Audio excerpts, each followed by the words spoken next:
New Orleans, Hurricane Ida blasted ashore Sunday as one of the most powerful storms ever to hit the U.S., rushing from the Louisiana coast toward New Orleans, and one of the nation's most important industrial corridors. The powerful Category 4 storm with winds of 150 miles per hour, 230 kilometers per hour, hit on the same date Hurricane Katrina ravaged Louisiana and Mississippi 16 years earlier, coming ashore about 45 miles, 72 kilometers, west of where Category 3 Katrina first struck land. The rising ocean swamped the barrier island of Grand Isle. The hurricane was churning through the far southern Louisiana wetlands, with more than 2 million people living in and around New Orleans and Baton Rouge up next. This is not the kind of storm that we normally get. This is going to be much stronger than we usually see and, quite frankly, if you had to draw up the worst possible path for a hurricane in Louisiana, it would be something very, very close to what we're seeing, Governor John Bel Edwards told the Associated Press. People in Louisiana woke up to a monster storm after Ida's top winds grew by 45 miles per hour, 72 kilometers per hour, in 5 hours as the hurricane moved through some of the warmest ocean water in the world in the northern Gulf of Mexico.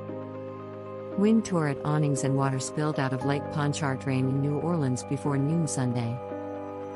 Officials said Ida's swift intensification from a few thunderstorms to a massive hurricane in just 3 days left no time to organize a mandatory evacuation of the city's 390,000 residents. Mayor LaToya Cantrell urged residents to leave voluntarily. Those who stayed were warned to prepare for long power outages amid sweltering heat. This is the time. Heed all warnings. Ensure that you shelter in place. You hunker down, Cantrell told a news conference. Nick Mosca, out walking his dog Sunday morning before the storm hit, said he'd like to have been better prepared. But this storm came pretty quick, so you only have the time you have, Mosca said.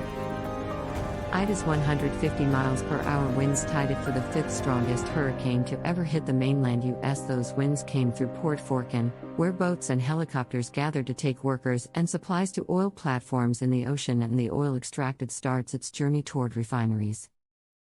The port handles about a fifth of the nation's domestic oil and gas, officials said.